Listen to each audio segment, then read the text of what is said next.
खबर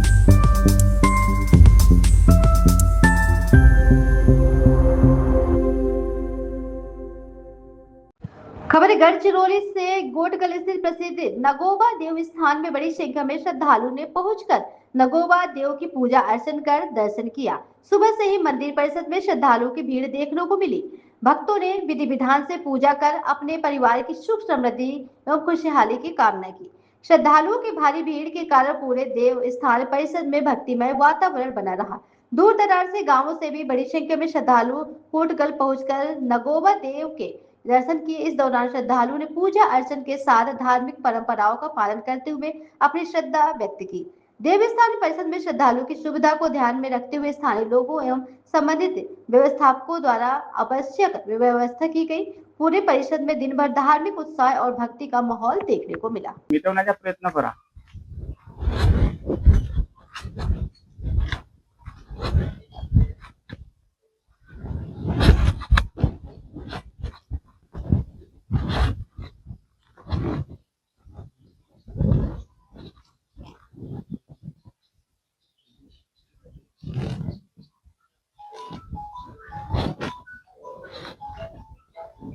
तुम्ही आता उपासून सोडत आहात? हो, सोडत आहात? हा, सोडत आहे.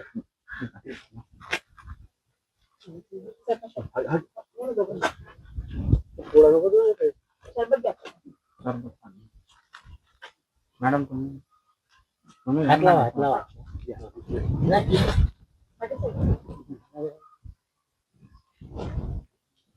सर्व ग्रामपंचायत, पोलीस पाटील आणि तंटामुक्त समिती यांच्या सहकार्याने यांच्या स्वाक्षीने हा उपोषण सोडण्यात आला आहे। माझे नाव विजय गुलाब गेडाम, राहणार बिहिरिया। मी माझ्या शेतीमध्ये अतिक्रमण झाल्यामुळे मी कलेक्टरला पत्र दिला होता, ग्रामपंचायतला दिला। यांच्या निष्काळजीपणामुळे मला आज काल उपोषणाला बसावं लागले। कोणाच्या निष्काळजीपणामुळे? ग्रामपंचायत आणि हे ग्रामपंचायत, कारण की कलेक्टरने यांना आदेश दिलेला आहे आणि हे म्हणतात मला पत्र मिळालेलं नाही आणि त्याच्यामुळे मी उपोषणाला। कलेक्टरने जो पत्र दिला आहे तो तुमच्याकडे आहे का? आहे, कुठे आहे?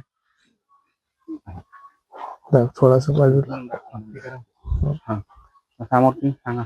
आणि आज ग्रामपंचायत आणि महात्मा गांधी काय तंटामुक्ती या लोकांनी सभा घेतली आणि त्याच्यामध्ये मला सांगितलं की बा एका महिन्यात तुझा निर्णय आम्ही करून देतो, जेवढा अतिक्रमण असेल तेवढा काढतो, असं आश्वासन दिलेलं आहे मला। त्याच्यामुळे मी उपोषण मागे घेत आहे। ठीक आहे। उपोषण म्हणजे केले हे गोष्ट बरोबर आहे, पण तुमचा वाद पर्सनल वैयक्तिक वाद आहे की ग्रामपंचायत मार्फत वाद आहे? नाही, वाद म्हणजे माझ्या शेतीमध्ये अतिक्रमण असल्यामुळे मला वाटलं की या मार्गाने गेला तर हा सोपा होईल, हे लोक जो न्याय देतील तो मी मान्य करेन। तर अतिक्रमण ग्रामपंचायतने केले की कोणी वैयक्तिक व्यक्तीने केलं आहे? याच्यात ग्रामपंचायतचा दोष काय? ती जागा रोडातली आहे आणि माझ्या शेतीमधली आहे आणि तो व्यक्ती ग्रामपंचायत सभासद आहे। तर यांनी त्याच्यावर कोणती कारवाई केली बा की हा तुझ्या घरी रोडावर येऊन राहिला, रस्त्यावर आहे, हे काहीच करत नाही। त्याच्यामुळे मला हा उपोषण करावं लागला। मॅडम तुम्ही सांगा, हे जे बोलून राहिले बरोबर आहे का? माझं नाव आशा निहाळचंद टेकम, मी सरपंच आहो। हे बोलून राहिले अर्ज दिला होते आम्हाला, पर बोला। अर्ज दिला होते। उपोषणावर बसले होते हे चुकीनं बसले होते की त्यांच्या हक्कासाठी बसले होते ते सांगा। त्यांच्या हक्कासाठीच बसले होते, पण ते आम्हाला मोजणी माप नाही केला होती ना, आम्हाला अर्जच दिला होती। मोजणी माप केला असते तर ते भूमी अभिलेखवाल्यानं मोजून दिला असती। आमच्याकडे सिर्फ घराची ग्रामपंचायत मध्ये घराच्या नाही का नोंद आहे।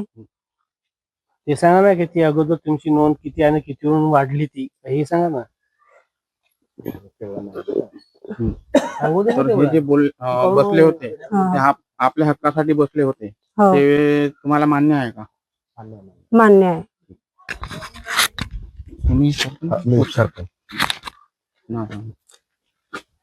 मी मदनलाल दुलीचंद पटले, उपसरपंच।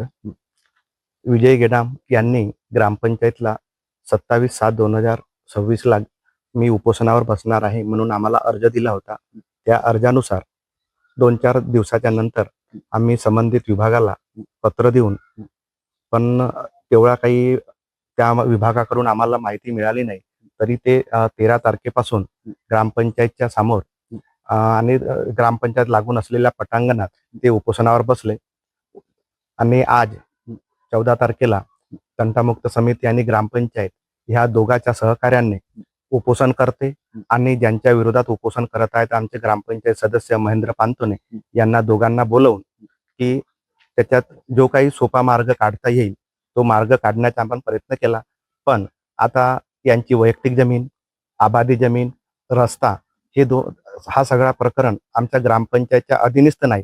आम्हाला कुठंतरी तलाठी आणि मान्य तहसीलदार यांच्याकडून जो योग्य म्हणजे कारवाई करून जो योग्य न्याय मिळेल आणि त्या तहसीलदार साहेबांनी जे काही आम्हाला आदेश देतील त्या आदेशानुसार आपण कारवाई करण्यास ग्रामपंचायत तयार आहे.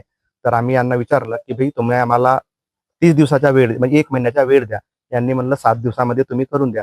एवढा मोठा प्रकरण 7 दिवसात काढणे शक्य नाही. मग ह्या सगळे चर्चा केल्यानुसार यांनी आम्हाला 30 दिवसाचा वेळ दिलेला आहे. या 30 दिवसामध्ये या सगळ्या प्रकरणाची संबंधित विभागाकडून सगळी माहिती घेऊन आणि तहसीलदार साहेबांचा जे काही आदेश येईल त्या आदेशानुसार ग्रामपंचायत कारवाई करण्यास तयार आहे. मॅडम तुम्ही काय बोला? सगळं तर बोलून बोला ना तुम्ही ग्रामसेवक. परिचय. मी कुमारी बीजे मेश्राम, ग्रामपंचायत अधिकारी, ग्रामपंचायत भिरिया. श्री विजयजी गेडाम यांनी आम्हाला पत्र दिला होता. त्याच्यामध्ये असं उपोषणाची माहिती त्यांनी दिली होती की 13 पासून उपोषणाला बसणार आहोत आणि योग्य तो न्याय मिळवून द्यावा असं त्यांच्या पत्रामध्ये उल्लेख होता. आम्ही तलाठी मॅडम कडून त्या घराची पूर्ण माहिती घेतली, 7/12 आणि नकाशे पाहिले, पण त्याच्यावरून काही सिद्ध नाही झालं की कोणाची जागा कशी आहे, किती स्क्वेअर फूट आहे. ग्रामपंचायत फक्त नमुना आर्टच्या रेकॉर्डमध्ये महेंद्र कुमार पांतोने यांच्या घरासंबंधीच माहिती मिळेल, किती क्षेत्रफळ आहे, त्याच्या व्यतिरिक्त त्यांचं अतिक्रमण आहे की नाहीये, किती जागेमध्ये आहे ही माहिती आमच्याकडे नाही. तरी आज जशी आमची सभा झाली आहे तंटामुक्त समिती आणि ग्रामपंचायतची मिळून, त्यामध्ये असं ठरलं की 30 दिवसाच्या आत पूर्ण 3ही विभागाशी माहिती घेऊ. आम्ही त्यांच्या घराची पण मोजणी करू, जागेची पण करू आणि रस्त्याची पण करू. ज्यांचं अतिक्रमण जिथं असेल त्याच्या तहसीलदार साहेबांनी जो काही आम्हाला पत्राद्वारे कळवतील त्यानुसार समोरची कारवाई करू. हे उपोषणावर बसले हे न्यायिक उपोषण होता? त्यांचं म्हणणं नाही काय.